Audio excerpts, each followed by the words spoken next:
This is an exciting story of the birth of a city. The Palos Verdes Peninsula, formed by repeated geological processes of uplift, erosion, and deposition starting millions of years ago, until it emerged from the sea in its present rugged beauty. Breathtaking coastline vistas, multi-layered steep cliffs, gracefully rolling hills, deep canyons, a landscape soothing to the eyes and soul. It's a beautiful area, the entire area, and we have wonderful people here. It's so gorgeous here. And I still marvel that I get to see the ocean every day. And I usually take the southern route just so I can look at the ocean, look at Catalina. There's something very tranquilizing about being here. I know that that's part of what motivated our founding pioneers. The area was home to the Tongva Gabrielino people, and later became part of the oldest Spanish land grant given to Juan José Dominguez in 1784. As Rancho de los Palos Verdes, it belonged to José Dolores Sepúlveda, and much later gave its name to the newest city on the hill, Rancho Palos Verdes. Not much remains of earlier settlements on the peninsula, but place names give us a taste of its colorful history: Indian Peak, Point Vicente, Indian Valley, and Portuguese Bend. The hills and canyons of the peninsula remained empty and open, serving as pasture for cattle herds of consecutive owners. At the beginning of this century, ranch manager Harry Phillips, whose house was the first residence on the peninsula, introduced farming to the area. In 1913, Frank A. Vanderlip and a consortium of investors bought 16,000 acres of the peninsula from Jotham Bixby. Members of the Vanderlip family still live in the hills of Portuguese Bend, chosen by Frank Vanderlip as site for his country estate. He envisioned a magnificent Tuscan villa complex. Landscaping and construction of a summer home, the cottage, was begun in 1916. Thousands of trees and shrubs were planted, and additional buildings intended as guest houses were added in the 1920s. He commissioned architects and landscape designers to transform the entire peninsula into a series of distinct and exclusive communities. Expertly planned development of Palos Verdes estates and Miralles began after World War I. Parks and open areas figured prominently in Frank Vanderlip's plans. Preservation of the peninsula's spectacular views was as important to him as it has continued to be for city planners of later years. I have a lot of respect for the Vanderlips and what they did on the peninsula.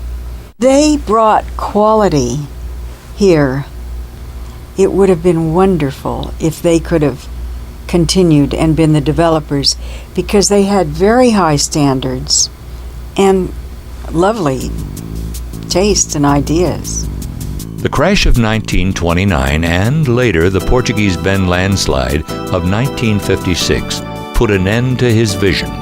Frank Vanderlip's grand villa was never built, and his detailed plans for the entire peninsula had to be abandoned. Most of the Vanderlip property was sold to Great Lakes Carbon in the 1950s. The beauty of the area attracted families searching for a rural, uncrowded environment in which to raise their children, and also developers anxious to own and develop properties along the coast. I don't think I'll ever forget how fortunate I was to be able to buy a home and live on Palos Verdes Peninsula. After we moved into that home the next spring or summer, that was 1963, I did realize that there was an awful lot of building going on, and these homes were probably 4 units per acre, but not only these homes, others were being built, and there was no control by the county.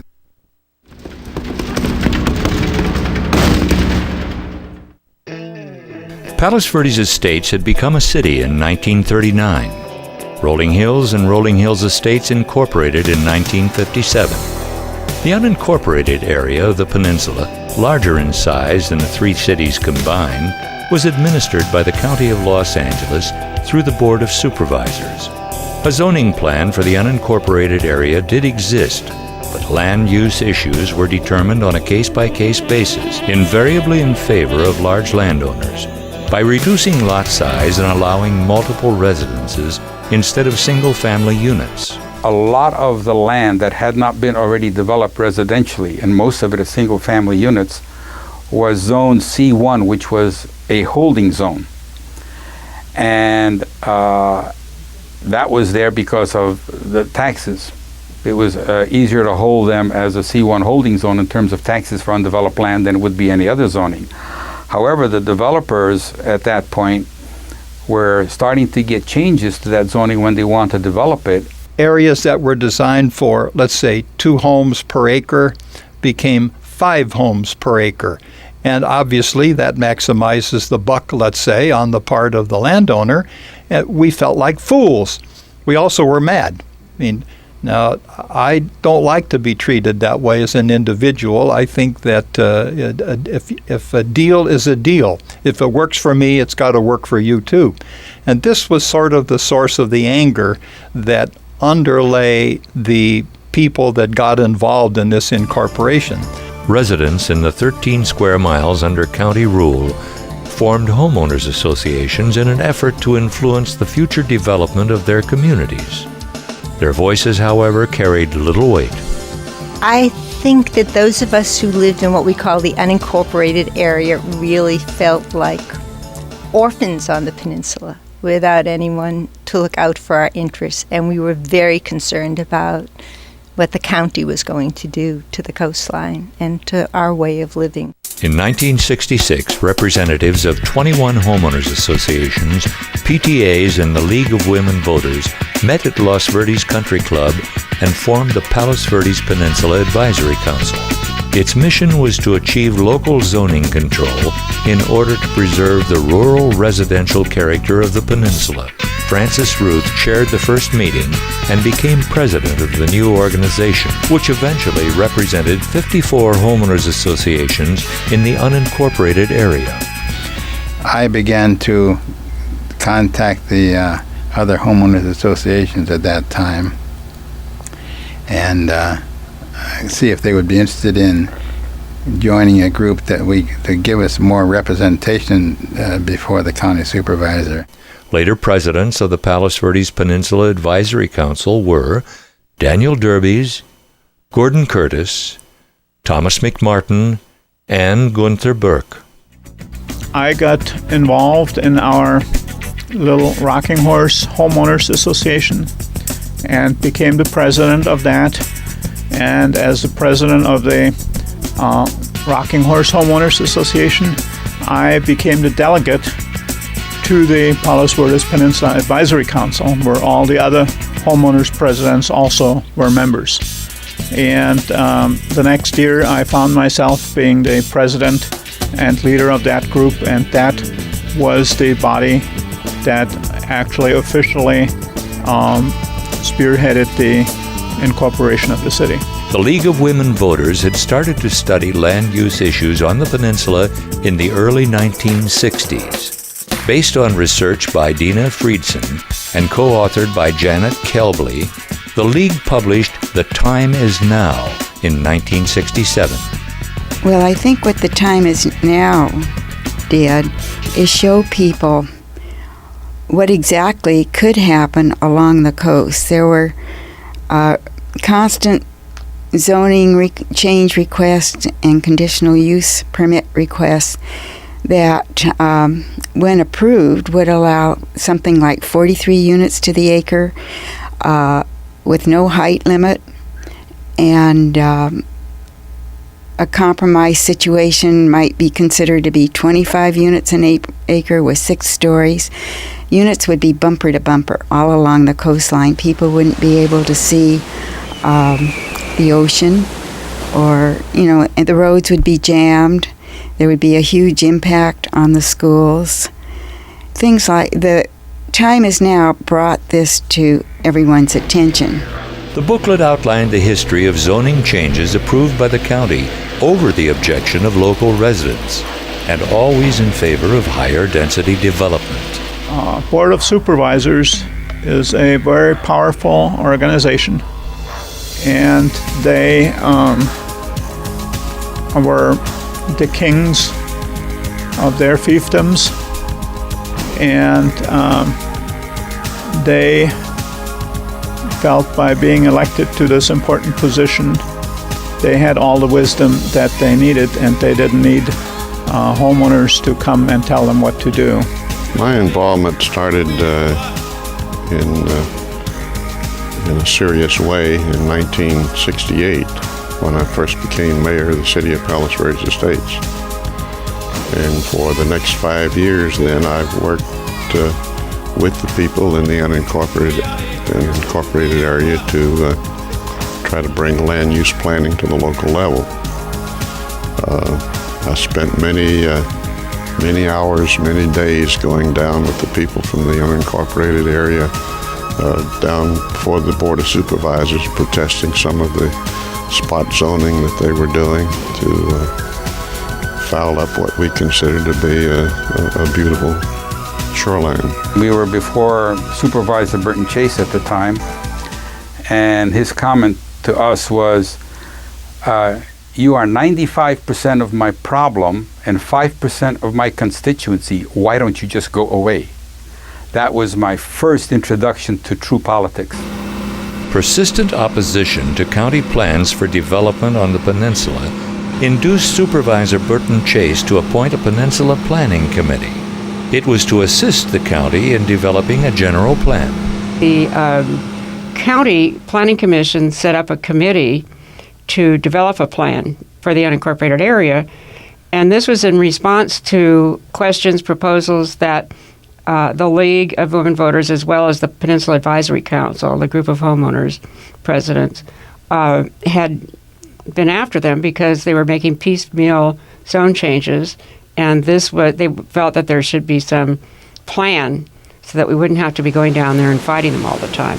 The proposed county general plan, announced late in 1969, foresaw high-density, multi-story, multi-unit developments along the entire coastline. We were blindsided because we were working with the county and the developers at that time, trying to put together a development plan that we could all agree to.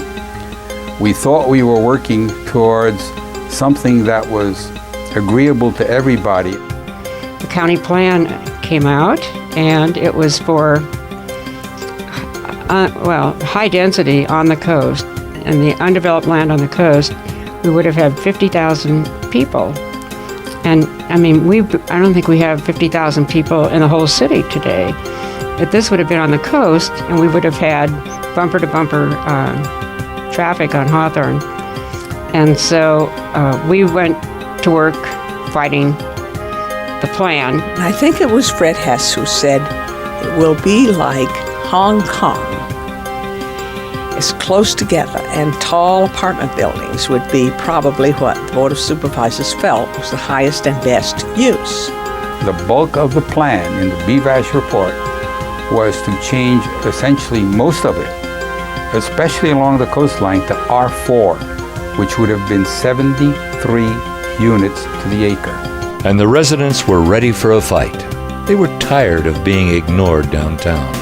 They had learned and read about local zoning issues. They had explored and found wanting options of annexation with existing cities, or the formation of a single city. They had organized within the unincorporated area and had established peninsula-wide contacts. Now they created an umbrella organization that was to build and expand on all previous efforts. We had members from the different cities go to their mayors and ask for support and to tell the story. And a lot of the league members went to the mayors, and they had the background, they had the facts, and these mayors were persuaded. Fred Hess and Betty Hess and George and I and Betty Field went to the Red Onion afterwards, and we've been kicking around names for this organization. And Betty said, we've got to have a name that has a punch or a sock. And that was when the name, the SOC and the Save Our Coastline was really born at the Red Onion. The reason for having SOC was a device, an umbrella device, to bring together the 3 incorporated cities and the people of the unincorporated area into one forum. Now, the Advisory Council was a forum only for the homeowners associations and the land inside the unincorporated area boundaries. So there had to be a differentiation between the two. And SOC then, through the device of SOC, were able to bring in Dorothy LeConte from Rolling Hills, Fred Hess, and others who became essential to the final effort. As elected officials, they could get us a forum that was denied us because we were nobody. We're elected by our homeowners. Big deal. The county does not recognize that. You have to be in a real general election and run and be a city official of some kind in order to carry any weight. SOC gave us the weight and gave us the muscle to make the whole thing work. Palos Verdes Peninsula Advisory Council was, in essence, the presidents of the various homeowners associations. And so the real manpower effort where all the volunteers came in, that was really Save Our Coastline. SOC came into the picture, Save Our Coastline, and there were some really big guns there, some vice presidents of TRW and some really brilliant people, Fred Hess and Jim Herbert, who was a lawyer living in Rolling Hills, and Dorothy LeConte and Gordon Curtis went into SOC too, and several other very talented and great people were taking over the operation with SOC and being much more effective than we had been able to be when we started the Palos Verdes Peninsula Advisory Council. Many of us recognized that we needed to tap into the power structure of Los Angeles and California. I don't care how well-meaning and even skillful people may be, when you're in a fight against big money and politics, you need some boxing gloves that are equal. And we decided it was very important that this be a bipartisan effort. And Barbara Gleghorn and I both knew Helene Drown, a lovely lady whom I'm sorry is gone now. But she and her husband were perhaps the best known Republicans at that time on the peninsula. We went to see Helene and talked to her about who the prominent Democrats would be. And so she suggested Dorothy LeConte. Dorothy was a wonderful lady who was just a natural teacher. Now, not only residents of the unincorporated area, but also leaders and residents of the 3 existing cities on the hill and beyond joined the fight for local control and low density along the coast. It was through those people in the other cities who knew how to achieve something in the political arena that gave us the entree to the political aspects and overcome some of those stumbling blocks. If it hadn't have been for them as homeowners, we would have probably still been fighting. When SOC was formed, we had the following people who were probably the nucleus. It was Fred Hess, who was the mayor of Rolling Hills at that time, Dorothy LeConte, who was in Rolling Hills at the time, Jim Herbert, who was an attorney and part of Richards, Watson, Dreyfus, and Gershon. It was Gordon Curtis. It was Ernie Howlett and Joe Barnett. One man who has, I think, sort of had somewhat the name of the father of Rancho PV was Gordon Curtis. Gordon Curtis, whom we knew in Portuguese Bend before he became involved at all, he was a wonderful sailor. And he was a very silver-tongued person, and he made a lot of our presentations before the Board of Supervisors. Fred Hess, who was a visionary.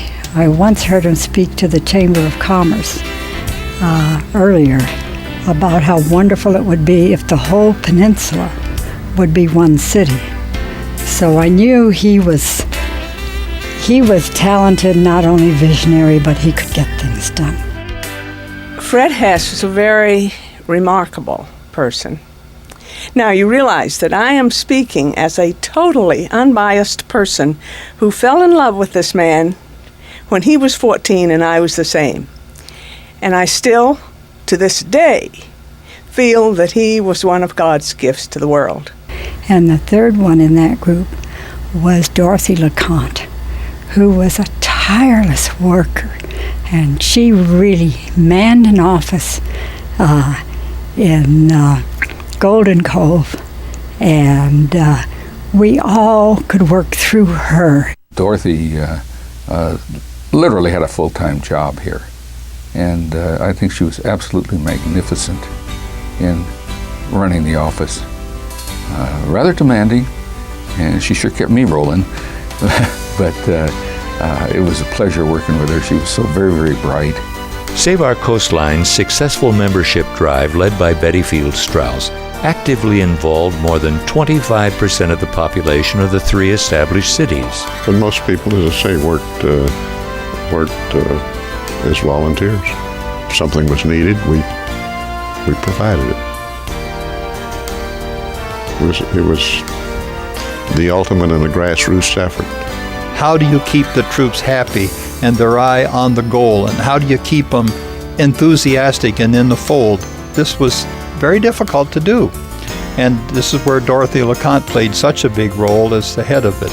We couldn't have done it without the 400 or 500 gals that I came to love, most of them. They're really neat people who really brought this about, who kept the fire burning while we could move from step to step.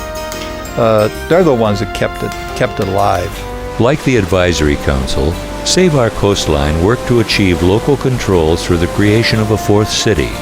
It also aggressively litigated against any development violating existing zoning rules. With the help of its legal team and by raising necessary funds, Save Our Coastline was able to prevent all but one development along the coastline during this effort. We had a couple of very astute attorneys who volunteered, and we asked them to come up with the recommendation for an attorney who would be the most knowledgeable in terms of incorporation effort. And so we hired a firm, Richards Watson, used to be Dreyfus and Gershon. I don't know what it is now, but still, Watson, they're still our city attorneys. Save Our Coastline and the people of the peninsula were prepared for a long battle, and a long battle it was.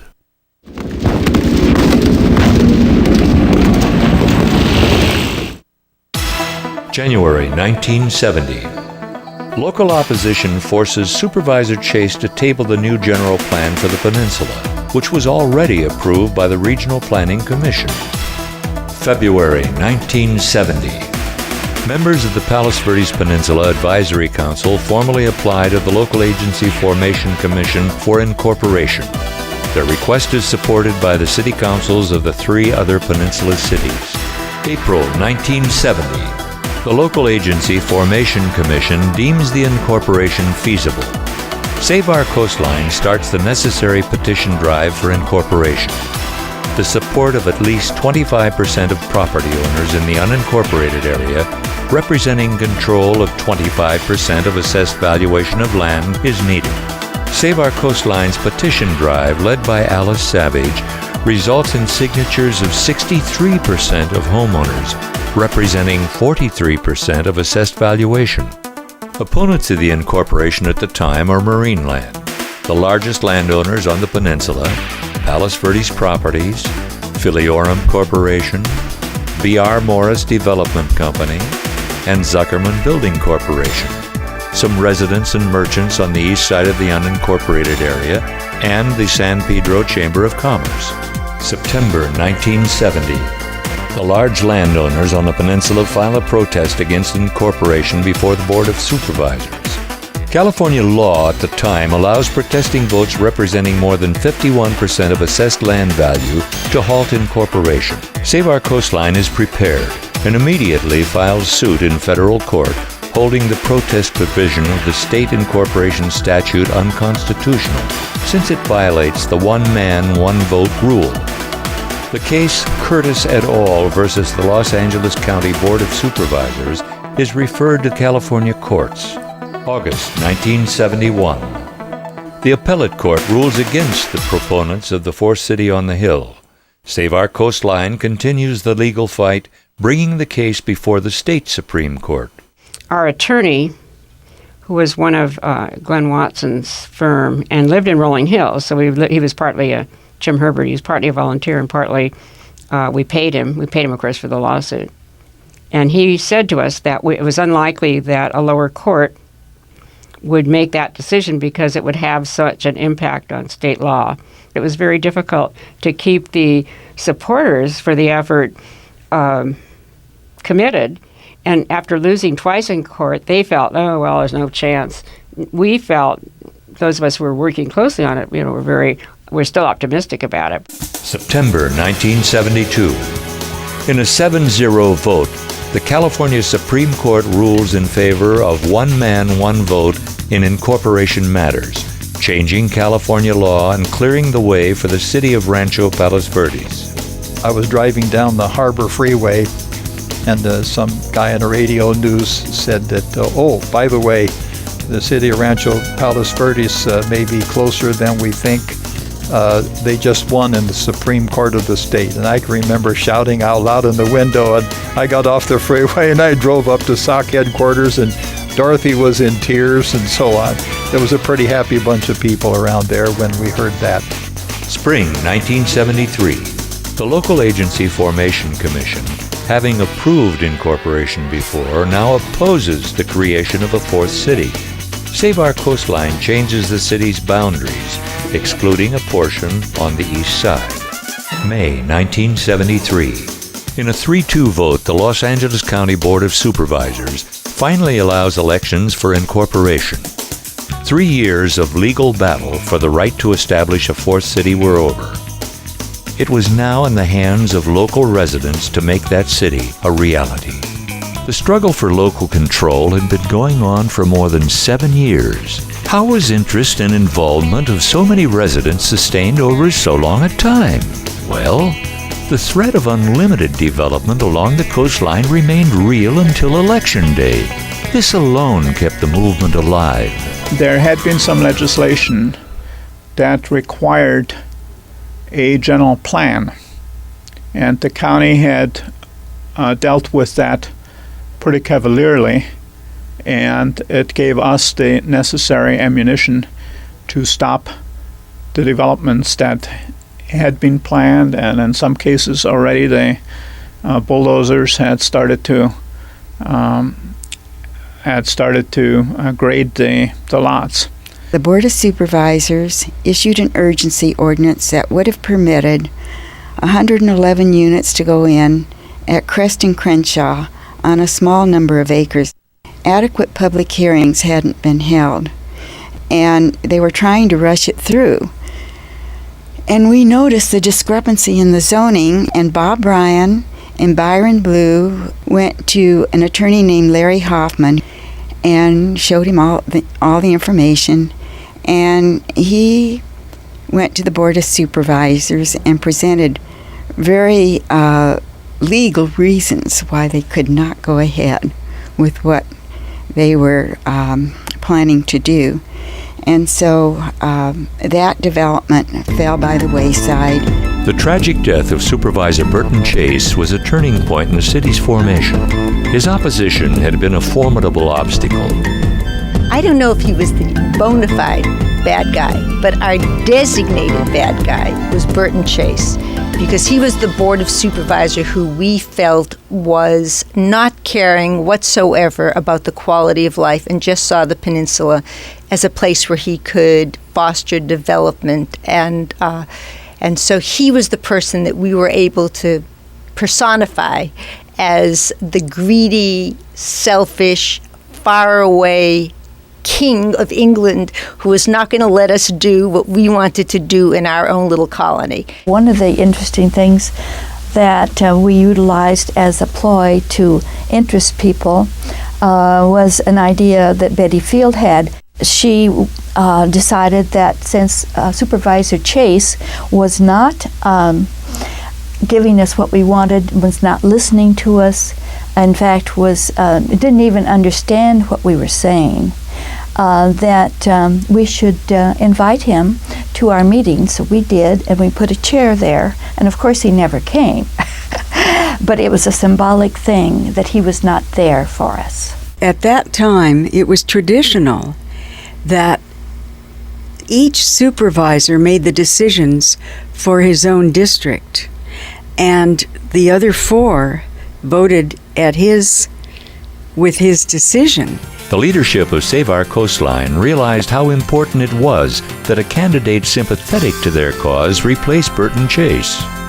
Some of us who were active in party politics, were interested in party politics, were able to approach Governor Reagan through his chief of staff, and we had the opportunity, which we made ourselves, to interview every candidate for the job. We did interview them. It was very interesting. Obviously, we had an agenda, and we finally, Fred and Dorothy and I did this. Fred Hess, Dorothy LeConte, and I did this interviewing ourselves as quietly and privately as we could. I can tell you that only one of the candidates that wanted this office would give us a commitment to aid us in the fourth city. And we were very luckily able to persuade Governor Reagan to appoint Jim Hayes as supervisor of LA County to replace Burton Chase during the remainder of his term. We wouldn't have had the city, in my judgment, unless that had occurred. They wanted to see what my approach or attitude was going to be, so I talked with many of them, including Dorothy LeConte, Gordon Curtis, Fred Hess, and many of the other activists on the Hill. There was no dearth of minor controversies along the way, but all who were involved in the effort shared the goal: a fourth city and controlled development on the peninsula. Sometimes the way to get there or arrangements along the road were not palatable to all. I would say in a kind of a generic way that the Save Our Coastline people were really the policymakers and made policies not necessarily with the advice and consent of the Advisory Council. Now, there were some people who served in both the Advisory Council and the Save Our Coastline group, and they were privy to things that were going on in both groups. Those people who served only in the Advisory Council were sometimes surprised to discover that decisions had been made, negotiations had been come to, compromises had been resolved external to the Advisory Council process. I was surprised sometimes to discover that a side deal had been made, and I didn't understand that. That was, in fact, one of the big things that I learned from the experience. I had indicated to those who were supporting incorporation that I was greatly in favor of it, and that I would support it with all the power of my office. And I carried that out, despite the fact that 90% of the people who were listening to me opposed me because I was still, quote, the big bad county. Social events, from picnics to grand affairs on the Queen Mary, drew people into the orbit of Save Our Coastline. Constant court battles made fundraisers, large and small, a necessity. SOC spent more than $200,000 on the fourth city effort. There were events honoring outstanding volunteers, and there was door-to-door canvassing, often with children in tow.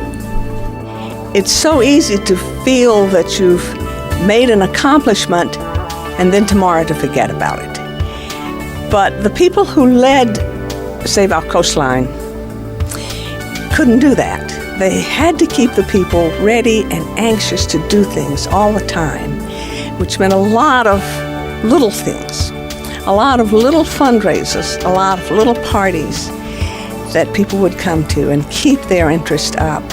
We had hardly been here a week or so when we were invited to attend a sock function to tell us what was going on with this unincorporated area that we had bought into. I got really involved about 1971 or 72, working with some of the sock events, and actually I designed the logo for that Fourth City campaign. Paul Conrad, who of course everyone knows is a many times Pulitzer Prize winner, did cartoons for us. And another idea man who contributed greatly to us was Don Crackey, and he produced the sock logo and gave it to us. And always there were the people who made all of this possible. Men and women of different backgrounds, temperaments, and politics, offering their talent and time spent away from their family to help preserve open space along the coast for the enjoyment of all. I've asked my children what they thought of my time that was spent on this effort, and they said, we didn't like it. You were on the phone, you were gone all the time. But I think that they learned that giving of yourself for the good of the community is worthwhile. You can't imagine how this whole peninsula worked together to achieve the goal of this unincorporated area becoming a city of its own. It was fantastic. There are some things in life that you have to do, even though they're onerous. And it took a long time, and so much time away from family and so on. But I'd say that you have to do it. You just have to, because if you don't, who will? It was very difficult, I think, for me especially. I had only been here a couple of years from Germany, and Bob immediately got involved so strongly in the Homeowners Association, and of course he worked at Northrop, and so he left at about 6:30 in the morning. He would come home at 5 for about 15 minutes, swallow down a dinner, and return to all sorts of meetings where he was continuously, and would come home at 2 or 3 at night. And of course the 3 little children saw very little of him. But he did it, and he was so enthusiastic about it that I began to love it too. For those of us who were involved in it, it was the high point of our lives. A vigorous election campaign was launched, both to secure votes for a fourth city and to elect a city council. 24 candidates vied for a seat on the first council.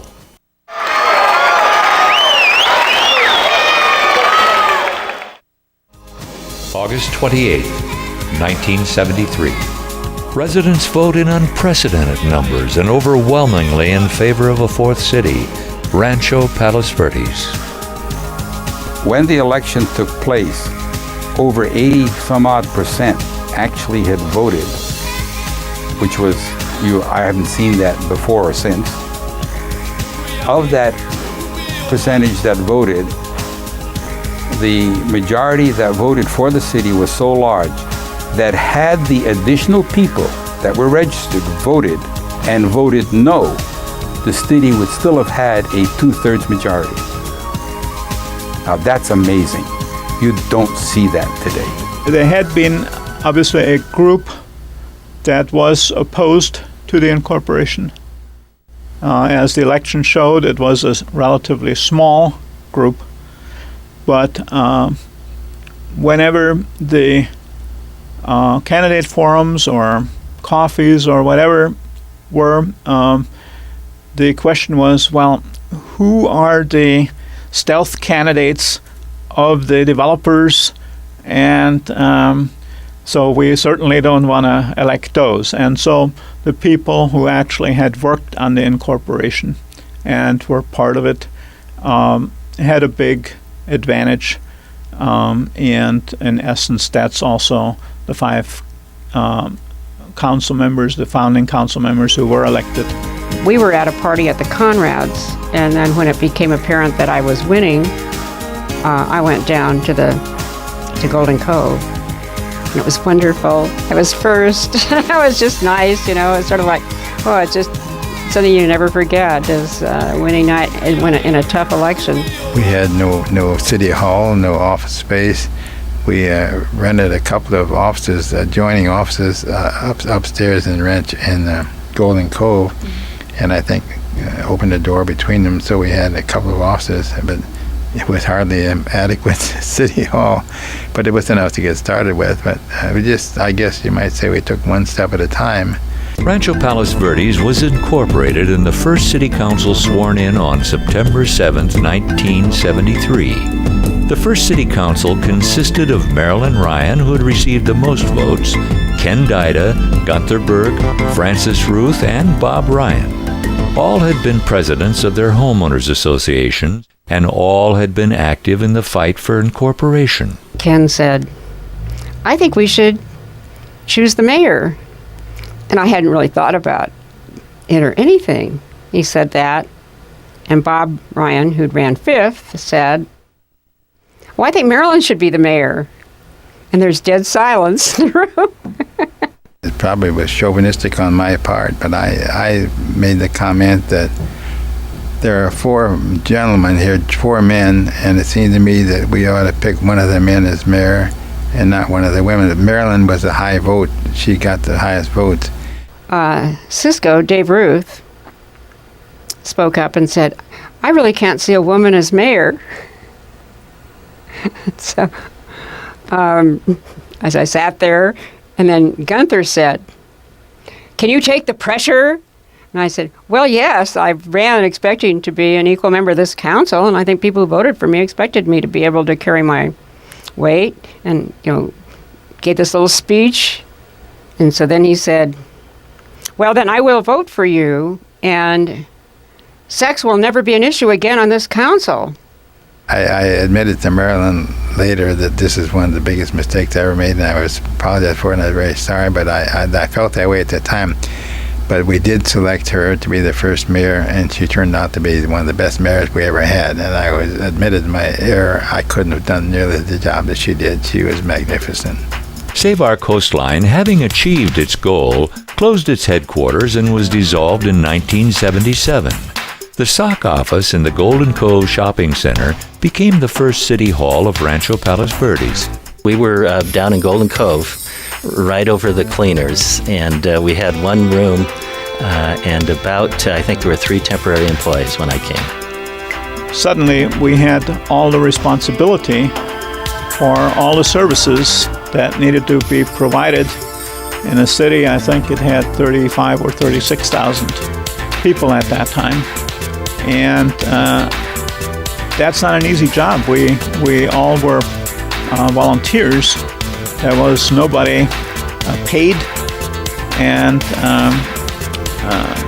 everybody had a job, full-time job, and he was there every day. And so all the city business we did in the evenings and on weekends and late nights. I remember many city council meetings that went to 2 or 3 o'clock at night. The City Council immediately put a building moratorium in place and rolled back density provisions to 1 unit per acre along the coast. Right after incorporation, the City Council established the Citizens Goals Committee.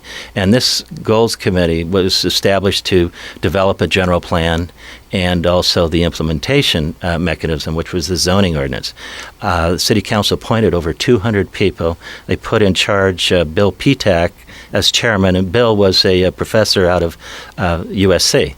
And the Goals Committee worked for over a year of establishing sort of the broad mission of the city and the goals to which to follow. And from that, we developed our general plan and our specific plan. There were some 250 people involved from all the homes associations that put that goals report together, and it was going to be the cornerstone of the general plan.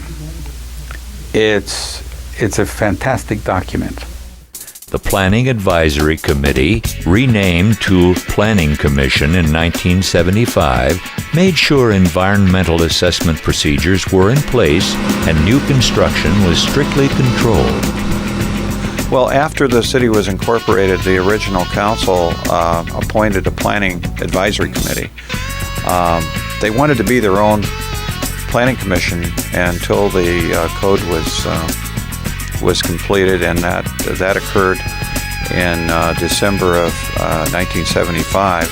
The developers continued to bring lawsuits against the city. And at one point, we counted up something like $200 million in claims and lawsuits against the city. Now, here's a city with a budget of less than $2 million. And if we had just lost 1% of those claims, we would have been bankrupt. What was important is that we had a city council that was willing to go to the edge of the envelope at that period of time. We had a very aggressive council, and they stood together. I called my wife and told her that we were being sued for $20 million, and she said, well, John, don't worry about it. I'll get a second job. The city's controversial environmental tax enabled it to acquire land for open space and parks. We wanted to have some mechanism for getting some money from the people who were developing at the present time. We didn't think that they should be able to get off without contributing. And so we came up with a tax. I can't remember what the name of it finally became, but it was an occupancy tax or an environmental tax or a bedroom tax. I think we maybe changed the title of it a few times. And it was $500 a bedroom, up to 2 bedrooms. So it was either $500 or $1,000, depending on the size of your house.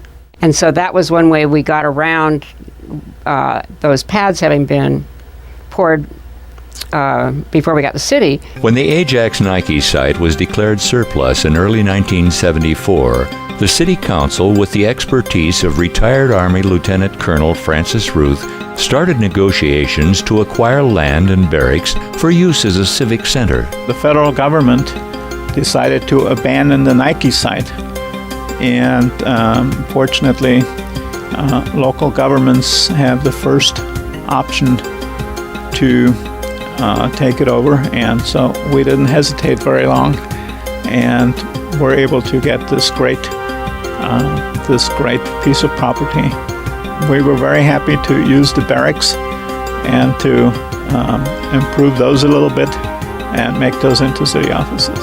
The city also acquired 4 unused school sites for future use as parkland. My own feeling was, and I think the council all felt the same way, was that no matter what we do with the land, we should take advantage of the opportunity to get it, because it's only going to become more valuable, and the more valuable it becomes, the harder it will be to acquire additional land.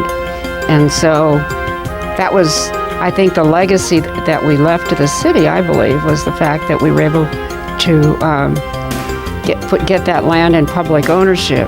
The new city consisted of 12.3 square miles and a population of 37,000 people, making it larger than the other 3 cities combined. Those who worked for local control intended to keep the entire peninsula's population below 90,000, while the county plan had projected a maximum of 144,000. Founders and city officials can be proud when looking at today's figures. Less than 70,000 for the entire peninsula and 43,000 for Rancho Palos Verdes. They succeeded in preserving uncrowded living space for generations to come. You look at the area at the end of Hawthorne right now that's being graded. It's amazing to look back and think that 25 years ago, prior to the incorporation of the city, that land also was graded, but it was graded for townhouse developments with 8 1/4 units to the acre. So to go from the 8 1/4 units to the acre that was proposed and graded for along the at the end of Hawthorne, that's now I think been planned and it's being graded out for someplace in the neighborhood of 1 unit to the acre. It was a big difference. You have to have sympathy to the developers who have sat with the land all that long, having difficulty in in developing, but at least as far as the people on the peninsula are concerned, I think they will enjoy the low density much better than they would have enjoyed the higher density. I know some people don't want any development at all now, but certainly compared to what would have been had we stayed under the county, there's no comparison. I mean, we're going to have gorgeous, lovely homes that don't impede the views, and lots of open space, and we're just not going to have the high-rise condos on the coast as some of the developers had wanted. Credit has to be given to consecutive city councils for preserving the founders' goals of open space, controlled development, coastal access, and vistas for the enjoyment of all. We were always very concerned about visual access, we called it, to the ocean, because everyone could not buy land along the ocean. People still drive out here to look at the views. We figured we were a natural resource for all of Southern California. To strive for the delicate balance between coastal access and safety and privacy concerns of residents, between the wish for unrestricted vistas and the desire for trees and shrubs, between habitat preservation of rare species and the economic necessity of development, is the legacy of the city's founders and the challenge for its officials ever since. We had in the beginning 5 people who knew not very much about government, and they got together and they put together a general plan and a coastal plan, and they put the city, they brought the city into being, and they deserve an awful lot of credit for that. They were 5 very thoughtful, wonderful people who did a very good job. All the council members along the way for the last 25 years have been very careful to keep in mind the reason why the city was incorporated. Parks, developed or left natural, have been the major achievement of the city of Rancho Palos Verdes. In one of its first resolutions, the city decided to honor the 3 founders of Rancho Palos Verdes, Gordon Curtis, Dorothy LeConte, and Fred Hess, with a memorial in what was then called Palos Verdes Park. 3 pine trees were planted by the honorees in 1974, and the trees, like the city, prosper. I will tell you that the 3 of us, before Fred died, talked about this very, very often. It was a very generous thing for the city to do, and it was very much appreciated by all 3 of us. Changing the park's name to Robert E. Ryan Park, the city honored the late councilman. Every time I drive by there, I feel very, very touched. But I'm very glad, and he will be remembered that way for many years. He deserved that.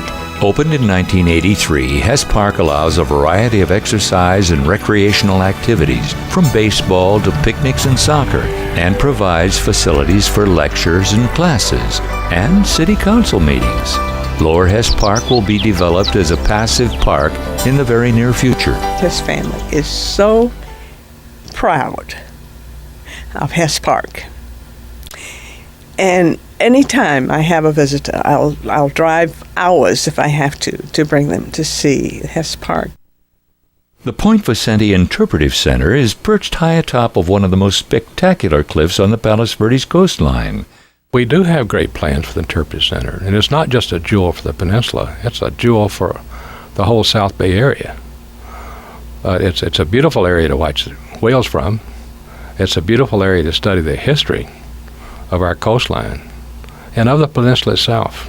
The Interpretive Center is going to be a good place to spend an afternoon. And take your children and your grandchildren. People that staff it, our volunteers, docents, are marvelous. The city's plan to provide easier access and increased docent involvement at Abalone Cove will enable people to enjoy the area who previously were prevented to do so by the steep climb. It would be very pleasing, I think, to have a beach park, because that's what started all of this. If you live close to a beach, the one thing you want to do is to get to the beach and see the ocean. We'll open it, and with that also goes the responsibility to protect those tide pools. And I fully intend to see that happen. But the thing we need to do is open it up again to seniors who can't make that long trip down that path. and to mothers with children who can't take small children to it. It should be a place that should be the show place for the city. Staff and volunteer docents, Los Sariños de Point Vicente, also lead hikes at the Forestall Nature Preserve, where coastal sage scrub is home to a variety of wildlife. A lot of our open space now, people would like it to see it just remain open space, more passive park type activity, rather than develop it into some recreation type activity. I think that is the trend the city is going in. I love the parks. I love to drive by Fred Hess Park, and I think of Fred and what a lovely, wonderful human being he was. And I'm delighted that there's a park for Bob Ryan, but I've often wished that we could dedicate a park to all of those women that rang doorbells. The site of the former Marineland of the Pacific is the only commercial site along the city's coastline. At that time, there was something like 2.8 million people visiting Marineland each year. And so Marineland is a site that really offers commercial potential to the community. And I also think that if Marineland were to come in today, no way would it be approved by either the city or Coastal Commission. All places of worship on the peninsula, their diversity of reflection of the city's population, share in the beauty of the surroundings. Probably none more so than the Swedenborgian Wayfarers Chapel, whose design consciously incorporates trees and sky into the architectural concept. It was designed by Lloyd Wright, son of Frank Lloyd Wright, on land donated by the Vanderlip family, and continues to enchant all who visit. Decision by today's civic leaders will determine the shape of Rancho Palos Verdes in the 21st century. Like the city's pioneers, they must work to preserve the lifestyle for future generations.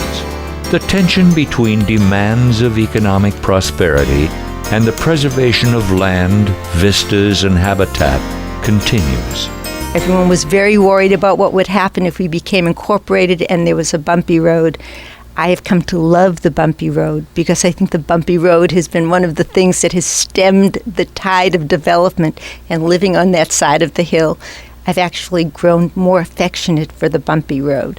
As Dorothy LeConte said in her 1978 interview with Gordon Curtis, "I am enough of a realist to know that the pressures will keep on, and so it's up to the people and the elected officials in the four cities to see that the general character of this community is maintained."